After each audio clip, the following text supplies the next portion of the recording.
চলো তোমাদেরকে আজকে দেখাই কিভাবে কেএফসি স্টাইলে ক্রিস্পি চিকেন বানাবে। তো প্রথমে যেটা করতে হবে, চিকেনটাকে এরকম ছোট ছোট করে পিস করে নেবে। তারপর এটাকে ম্যারিনেশনের জন্য নুন, আদা, ভিনিগার, অরিগানো আর দিয়ে দেবে সয়া সস। তো এটাকে ম্যারিনেশন করে এটাকে রেখে দেবে কিছুক্ষণের জন্য। তারপর যেটা করতে হবে সেটা হলো একটা বাটিতে ময়দা নিয়ে নেবে। ময়দার মধ্যে দিয়ে দেবে 1 চামচ মতো লবণ, 1 চামচ লঙ্কার গুঁড়ো, অরিগানো দিয়ে এটাকে ভালো করে মিক্স করতে হবে। তো ওটা মিক্স করে এক সাইডে রেখে দেবে। তারপর যেটা করতে হবে সেটা হলো কড়াইয়ে তেলটা গরম করতে দিয়ে দেবো। আর সেই ম্যারিনেশন করা চিকেনটাকে প্রথমে ময়দার মধ্যে একবার কোট করে নেব।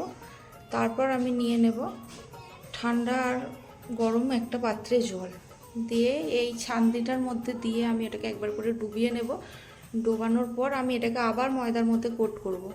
তো এটাকে দুবার ময়দার মধ্যে কোট করলে যেটা হয় যে এই যে ক্রিস্পি ব্যাপারটা বা ঝরঝরে এই যে লেগে থাকবে ময়দাটা, এই জিনিসটা এই দুবার কোট করলেই হবে, একবার কোট করলে হবে না। তো তেলটা দেখো হয়ে এসেছে, আমি একে একে এই চিকেনগুলোকে এর মধ্যে দিয়ে দেব।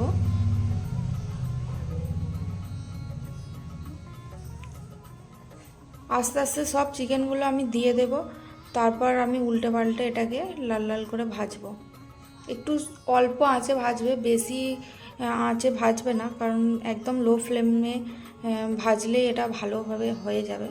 তো দেখো আমি একটু সময় নিয়ে ভেজেছি, তো এটা দেখো ভাজা হয়ে গেছে। তো ঠিক এইরকম কালারটা আসবে। তারপর এগুলোকে আমি তুলে নিয়ে বাকি যেগুলো আছে সেগুলোকেও আমি একে একে তেলের মধ্যে দিয়ে দেবো।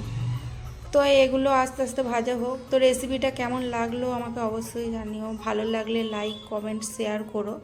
তো বাড়িতে অবশ্যই এটাকে একবার ট্রাই করে দেখো, খুব সুন্দর হয় খেতে। বিকালের স্ন্যাক্স দেখো এগুলো কত সুন্দর হয়েছে, একদম মনে হবে না যে বাড়িতে বানানো, মনে হবে কোনো রেস্টুরেন্ট থেকে বা কোনো ক্যাফে থেকে অর্ডার করেছো।